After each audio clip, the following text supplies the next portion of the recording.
Hey everyone, welcome back to Brainstorm. This is Python for NCEA.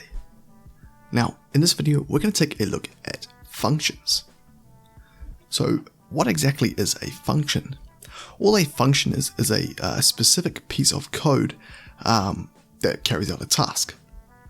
So functions aren't necessarily a data type like lists or tuples or dictionaries. They're more so used to introduce what we call modularity to our code, or make our code into smaller parts, okay, and then we can incorporate them all together a little bit more nicely. So let's go ahead and write our first function. What we're going to do is we're going to write a function that randomly generates a list of 10 numbers. So the way that we make a function is we write the keyword def for define, so def. You'll see that it goes orange because that's a keyword, and then we write the name of our function, which can be anything. We're just going to stick with our variable conventions though, so don't start with a number. So we're going to call our function generate 10 nums. Okay, and then at the end of our function name we put opening and closing parentheses. We then put a colon. So essentially, if we're going to pass any arguments or parameters to our function, which we're going to look at next, we're going to put them inside these brackets here. Okay, but for now, we're not going to pass in anything. We're just going to generate a list of 10 random numbers. So when we click enter, you'll see that it indents, and inside this indentation, we write whatever lines of code we want to write. So because we're going to generate 10 random numbers, we better import random. What we'll do is we'll make an empty list called myList, and then we'll say for I in range, and we want to do 10, so we'll put 10 in there, so that will go from 0 to 9, or I will take on value 0 to 9, and then we'll say myList.append random.ranrange, and we'll just append numbers from 1 to 100. Okay. So, if we save this now, and we click F5, you'll see that nothing happened, even though we've written this list here. Now you might be thinking, okay, well that's because we didn't print anything to the shell. So what happens if I try and print to the shell my list? Well, you'll see nothing still happened. So you might be thinking, why is that? Well, when we write functions, we need to make a call to the function if we want to run it. So what that means is that on a new line, we need to essentially write down the function that we want to call, or the function we want to execute. Now the name of the function is generate 10 nums with these parentheses. So all we do is we write generate 10 nums with these parentheses, and what will happen is that when the Python interpreter reads this line, what it will do is it will jump up to here where the function is defined, and it will execute all the code here. So when the Python programs initially run, it will not run any of this until it runs into this line here. Okay, so if this line is not here at all, as we saw before, it won't even run this code. So if I save this and click F5 now, you'll see that it generates hopefully 10 numbers. 1, 2, 3, 4, 5, 6, 7, 8, 9, 10. Yep, all ranging from 1 to 100. Okay, now the cool thing about functions is that now this is a modular thing. So what I'll say is I'll do a for loop for I in range 100, for example, and what this will do is and I can then call the function, and what it will do is it will run this function 100 times. So I save it and run it, you'll see that it generates a whole bunch, exactly 100 lists of 10 random numbers. Okay, so this just introduces a little bit more readability for us as programmers. Let's discuss why we might want to actually use functions in our programs. Now, when we write functions, ideally each function should carry out one specific task. So for example, if we were making a cake, for example, which is a cliche example, I know, but we'll go with it. We might write functions for one, grabbing the ingredients, a different function for mixing the ingredients, a different function for baking all the mix together, and then a function for serving that cake that we've baked. Alright, so that's why we might want to use functions. Let's move on to functions where we return something. So what I'll do is I'll comment all of that out. So in some cases, we might not want to print mylist straight away. So in that case, but we still want the function to run. So for example, if I call generate 10 nums here, but then what if I want to essentially do something and then print the list, right? So for example, what if I wanted to store the list into a variable that I call new list, for example. New list is equal to generate 10 nums, and then I want to print new list dot new list. So why don't we actually sort new list first and then print it? What do you think will happen? Because we're not printing anything here, what's going to happen essentially, nothing is going to get returned. So what's going to be stored in new list is something called none, right? Because we're not storing anything in here. So when we go to sort that, we should get an error. So if I save that and run it, you'll see that we get a none type error. So if I print new list here, you'll see that we get none here. So the way that we can bring something from our function into a variable in the rest of the program is by using something called return. So what return is essentially we say return, and then we return whatever we want to take out of the function and return back to the main part of our program. So for example, in this instance, we wanted to bring mylist back into the main function. So what if we go return mylist? So now if I save this and run it, you see that we don't actually get an error now. It generates that random list of numbers, then it sorts it and prints it again. But this is not being carried out in the function. This is being carried out in the main part of the program. And then the function is just generating that list, right? So, if I wanted to, I could make another function which essentially prints that list and sorts it and then prints it again. And that would work just fine. It's all up to you. So now we've looked at writing functions with no return and writing functions with returns. So now let's look at functions with parameters. So what I'll do is I'll quickly comment this out. So what a function with a parameter is essentially, wouldn't it be nice if when we write functions, we would be able to pass in specific information? For example, what if we wanted to write a function which takes in or prints out the name of a user? Wouldn't it be nice if we could have a function which does that and the name of the user changes every time? So inside that function, we don't have to ask for user input every time, it's already provided. That's what parameters do, okay? So if let's write that function very specifically. So let's write def print name.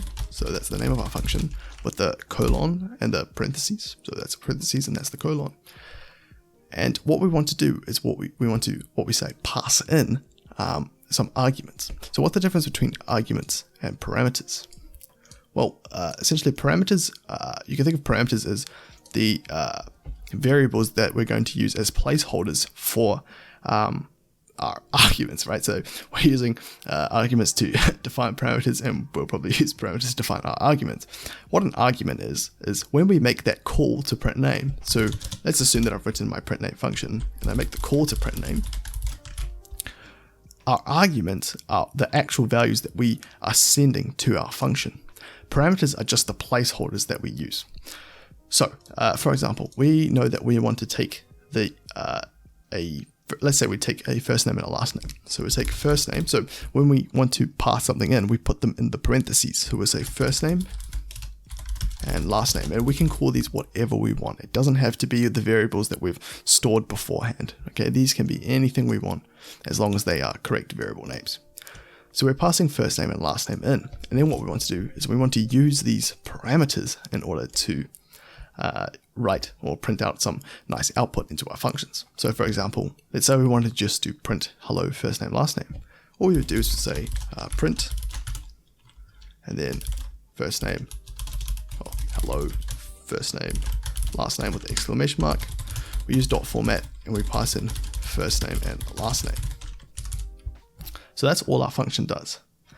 If we just execute this now without defining a first name and a last name in our function call, we should get an error because look here, we have given none and none, and we're formatting with first name and last name, but we haven't defined any first name or last name. So what's going to go in here? The Python doesn't know, so we should get an error. So if I run that, here we can see here, we got a type error because our function is missing 2 arguments, first name and last name.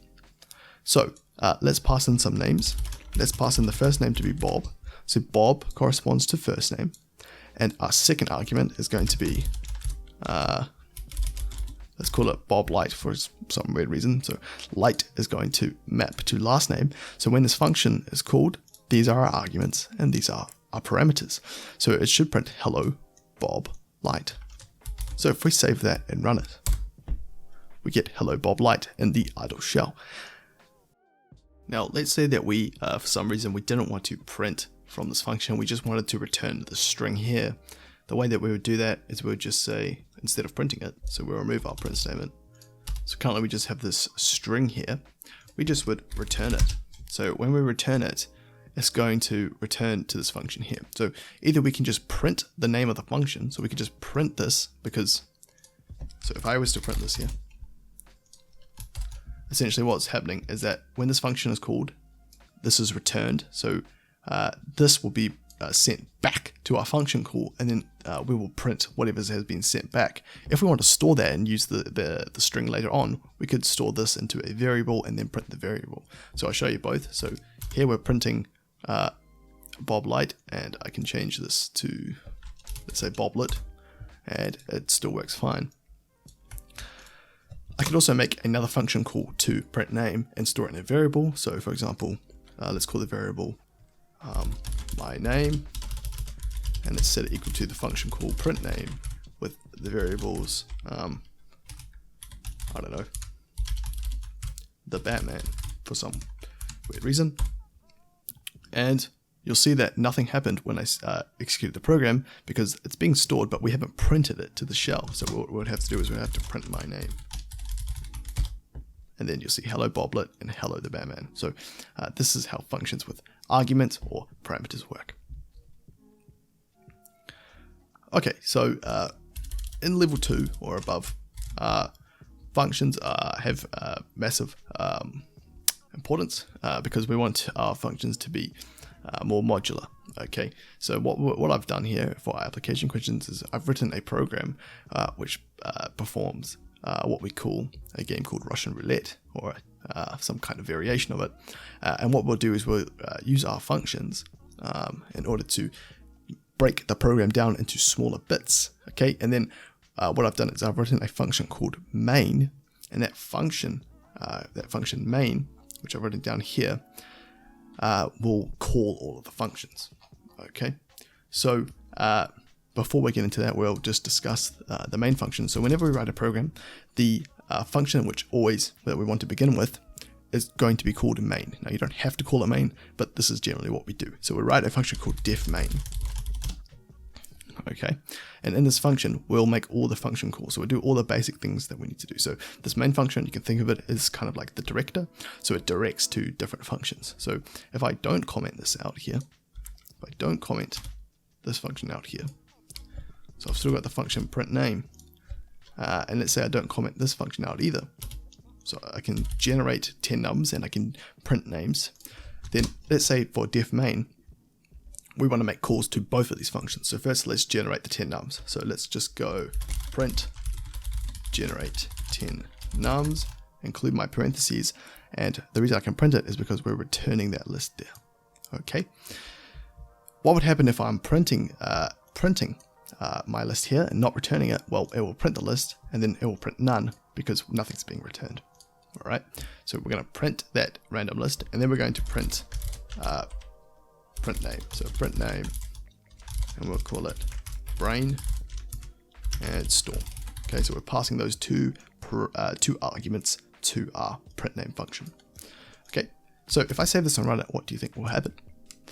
Well, actually, nothing is going to happen because I haven't made a call to that main function. So if I run it, okay, we're getting a... Sorry, so if we run it now, nothing will happen.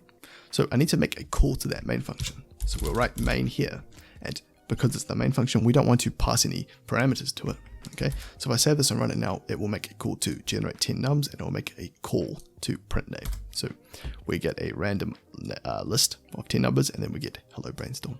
Okay, so that's how our main function works. So whenever we write a program, we want to have a main function, which is the director, which points to different modular parts, okay, or different functions. Now remember, functions need to be small, so the functions should ideally only carry out one task at a time. Alright, let's move on to our application questions then. Question 1. Write a function called shuffle bullet sequence, which takes the chamber size of the gun as well as the number of bullets loaded into the chamber as parameters. The function should first make a list containing zeros exactly chamber size times. The function should then randomly select different indexes to place bullets in exactly num bullets times. Change the value at these indexes to be 1, and then the function should just return the list and do nothing else. So, for example, if we print shuffle bullet sequence, so this is the name of our function, and the chamber size of the gun is 10, and then the bullets loaded into the chamber is 5, okay, and the output should be a list of 10, so a list of 10 indexes from 0 to 9, and we should have 5 of those indexes randomly allocated to be 1s. Okay, so 1s indicate where there is a bullet, and 0s indicate where there is a blank. Okay, so 1, 2, 3, 4, 5. So 5 bullets loaded, and 0, 1, 2, 3, 4, 5, 6, 7, 8, 9, which means there's 10 bullets. Okay, this is the same thing here. So a 4-chambered gun with 2 of these slots being filled up with bullets and 2 being blanks. Okay, now remember, this is completely random. Okay, so this is a random thing. So if it's random, we need to import random. So of course I already did it up here, but let's assume that we didn't do that. Then first thing we should do is import random. So this should always happen at the top or at the start of our document. So we don't want to include it in our function. We just want to have it at the start of our program. Let's write that function. So what we're going to write is def shuffle bullet sequence. Okay, this function takes the chamber size of the gun. So let's create one parameter or one argument called chamber size, and then let's take another parameter called bullets. Put a colon there. So what's going to happen is, now remember, we don't have to define these because these are just used within our function. If you try to use these in a different function, they won't work because these are what we call local. Okay, so these variables will only work within this function. Okay, so when we make function calls, you need to make sure that you're passing in everything that function needs. Okay, if you need to use something from here, you should return it, store that in a variable, and then pass that variable into the next function, and so on and so forth. Okay, so anyway, shuffle bullet sequence. So we've got the chamber size and we've got the bullets. The function should first make a list containing zeros exactly chamber size times. So let's make a list. Let's call it the bullet list. Let's set it equal to a list of zeros, which is multiplied exactly chamber size times. So chamber size times. So, okay, what's the next thing that we want to do? The function should first make a list. So we've done that. The function should then randomly select different indexes to place bullets in exactly num bullets times. So in fact, we can call this num bullets if we want to. I'll just call it bullets for the sake of it. So what we want to do, let's just first verify that a bullet list is making a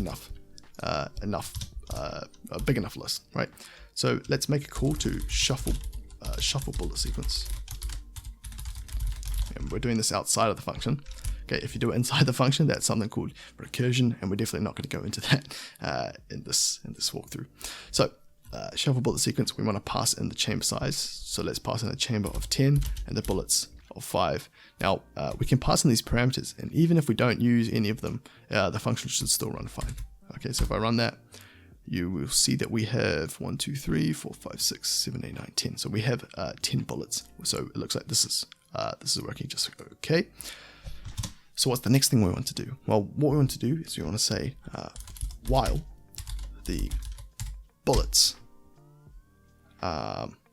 So note that when we're doing this, if an index is already 1, we cannot insert the same bullet at that place, right? We need to have ones inserted at different indexes, okay? So we don't want to, we don't want to use a for loop, because if we use a for loop just looping through bullets times, there is a probability that we're going to land at one of those indexes that already have a bullet in it, and therefore we won't get the correct number of bullets. So we should use a while loop in this instance.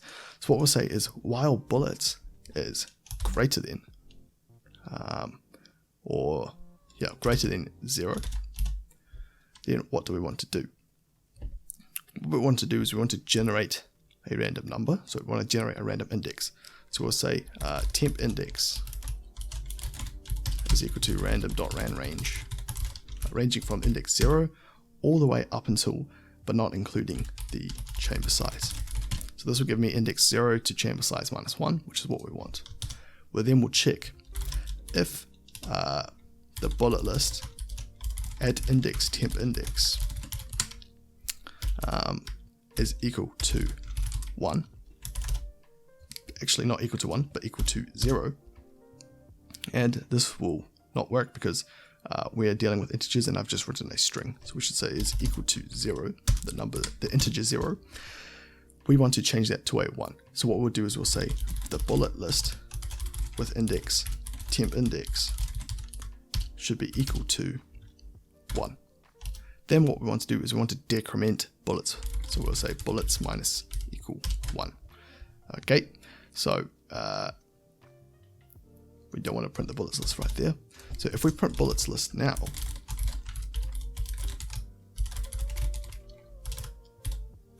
and we run the program, okay, bullets list is not defined because it's called bullet list. So hopefully we should have 5 ones. So 1, 2, 3, 4, 5. Okay, that looks good. We can generate it a few different times to check that it's randomly generating those. As you can see, it is, and each time we looks like that we've got 5 of those bullets loaded into the chamber, which is exactly what we want. So this looks like this function is complete. Okay, we can do another example here with 2 bullets and 4 chamber size. So we'll say shuffle bullet sequence and 4 and 2. So you'll note that we don't actually want to print anything. We should just be returning that bullet list. So if we return the bullet list, then we won't see any output when we call the functions. So we need to actually print the function call. Okay, or we could store the function call in a variable and then print the variable. But this way is a bit faster. So we'll print shuffle bullet sequence. So we'll print both of those, and as you can see, well, in this instance we got the exact same as the suggested output. Okay, and in this instance we've got that first input working fine. So you'll see if we call this program again, we get a different set, or a random set of bullets loaded in. So this is correctly shuffling the bullet sequence, which is exactly the task that we want to do. Okay, so the next step is we'll move on to a different function, okay, and then perform whatever that is. Okay, question 2, write a function called firegun, which takes my list and shots as parameters. The function should loop through the list from the beginning exactly shots times. If the value at the given index is 1, the user has been shot. You should return a tuple consisting of the boolean true and the shot number. If the loop completes, then return a tuple consisting of the boolean false and the shots variable. So in this example, we have a 4-chambered gun with 3 of the bullets loaded, and the index, they want to take 2 shots. So we're assuming that this has already been randomly shuffled, so what we'll do is we'll just run a for loop straight through the first 2 bullets. Okay, so, and when it gets to bullet 1, it's a 1, so then the user has been shot. So we'll print they have been shot. Okay, so true means that they have been shot, and that was at index 1, so that was on the first bullet they got shot. In this example here, it looks like we've got a list of, I'm assuming it's 10, 3, 6, 9, okay, it looks like it's 11. And they get shot. Oh, sorry, they want to do 3 shots. So 1, 2, 3, they're all zeros. So we'll print false. Okay, and we took 3 shots. Okay, so first thing we want to do is we want to write the function called firegun. So define the function firegun. Okay, and what are the parameters we want to pass in? We're going to take a list called myList, and shots as parameters. Okay, so this will depend on what the user puts in to that function, or what we put into that function. Okay, the function should loop through the list from the beginning exactly shots times. So we should loop through my list shots times. So for I in range shots. Okay, and what we're going to do is we're going to access my list at index I. Okay, so what we'll say is my list at index I, and if the value at that index is 1, so what we'll say is if my list at index I is equal to 1, what do we want to do? Then the user has been shot, so we should return a tuple consisting of the boolean true and the shot number. So what we'll do is we'll return a tuple consisting of true and the shot number. So that would be my list at index I, or we could return I plus 1. That would probably work as well. We actually don't want to return my list at index I because that will actually give me just the number 1, so 1 or 0. So we don't want to do that. We just want to receive index I, but because we go from 0 to n minus 1 in our for loop, we need to, if we want the shot number, then we'd have to do I plus 1, right? So for example, if they got shot on the first bullet, this is index 0, so we'd go 0 plus 1 to get shot 1. Okay, if the for loop ends, then we should just return a new tuple called false. Okay, so the first element in that tuple is false, and then the next element should be the number of shots, I believe. Right, yeah, so we just return shots. Oh, definitely not that before. Okay, so we're returning shots there. So just as a side note, when we return something, the rest of the function won't execute. Okay, so we'll stop what it's doing and then just exit the function and go back to the main part. Okay, so yeah, so I think that's the end of the function, to be honest. So if we make these function calls, hopefully we should get the exact same output. So if I run this, get true, okay, and the shot at index 1, and false with 3 shots. So that's the end of that function there. Next, question 3. Finish the main function to print out the results of firing the gun. So let me just comment these out here first, so they don't run. Finish the main function to print out the results of firing the gun. Refer to the suggested output for formatting. Some of the main function has already been completed. We will assume the user always enters correct input, or usually enters correct input, because I did put some exception handling in here, but we'll remove all the comments that I've written. So the main function is being called here. Okay, then we're going to execute all the code in here, and then we make a call to shuffle bullet sequence, which we've already written. We make a call to fire gun, and this is going to return to the variable is dead. So the main thing that we're interested in here is the tuple, which is returned to is dead. Okay, so for example, you can see I've put the example input. So if is dead is false at shot 1, then it should say you've survived from a single shot. If you're shot on shot 3, then it should say oh no, you got shot on shot 3. And if you survive, then it should say you survived from all 4 shots. If they did take 4 shots, for example. So and you can see that I've written it so that the user that we enter essentially the number of bullets, and we can pick and choose how we go.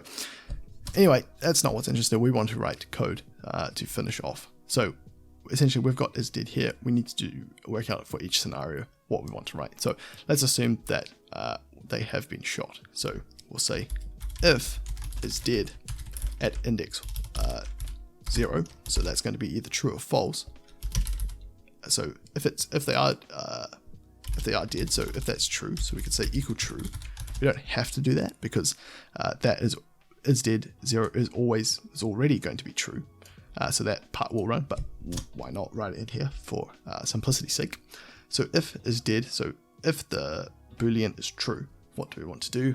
We want to print that they've died. So we'll print, oh no, you have been shot on shot number, and we don't know what the shot number is, so we'll say dot format is dead at index 1. Okay, so that will tell us the shot number. So that's why we return that number inside of our tuple, because we want to return multiple pieces of info.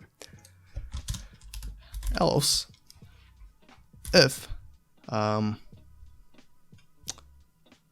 so now we're just seeing if they survive. So if they survive, there's two different scenarios. If it's just one shot, then we should have a very specific output for that. So else if is dead at 0. In fact, we could either have if or else, right? So else, so if that boolean is false, then what we'll do is we'll run another if statement inside of the else statement, which says if is dead at index 1 is equal to 1. Then what we want to do is we want to print nothing fancy, we'll just print you survived from the single shot. Okay, else, so if it's not 1, then we want to print you survived from all, however many shots there were. Shots, we'll use dot format, and we'll print is dead at index 1. So that should be it. So now what we can do is we can test these very specific scenarios. Okay, so we will run the program. Yeah, okay, let's just run it. So do you want to play Russian roulette? If we enter yes, then we will play. If we enter no, then nothing happens. Okay, so yes, we want to play. How large is the chamber? Let's say the chamber is a size of 2. And how many bullets? 1. The chamber has been shuffled, so it's running this line here. So it's a run the shuffle bullet sequence. So now we're checking how many consecutive shots we want to take. We will assume that they always enter at least, or at most, the size of the chamber. So if I enter 2, they are 100% going to get shot. If I enter 1, then there's a 50% chance, right? So if I enter 1, okay, we got shot, so we got unlucky there. And then the program loops back again. So the only time we'll end is if I say no. So we can play again. Okay, let's say, let's do one where it's false. So, and there's one shot. So we set that the chamber is 100, so massive gun. And there's just one bullet in the chamber. So let's see if we are really unlucky. We just want to take one consecutive shot. And we survived from the single shot. So that's really good. Another example that we could do is we could say, we want to play. The chamber has a size of 40 and there are 20 bullets in the chamber. We want to take 5 consecutive shots and we actually got shot on shot number 1. I want to just see if we can get something that's not shot number 1. So let's go yes again. How large is the chamber? 30, 10, and we'll take 10 shots. So we got shot on shot number 3. Okay, and then if we put no here, then the function or the program will end. Okay, so as you can see, this is our main function here. Okay, and we make, so we do all of the work that we need to do to get all the user input, and then we call off to functions that carry out very specific tasks. So shuffling the bullet sequence and firing the gun. You can make it a lot more modular than this. I just wanted to give a nice and simple example. But as you can see, this is kind of like a working program, something that you might want to do in your internal. So when you're, if you're given a big blurb, you might want to think about how can I break this program down into modular bits before actually coding it. Okay, so that would be my tip for you. Thanks for watching this video. Leave a like, and I'll see you guys in the last video for this series. Cheers.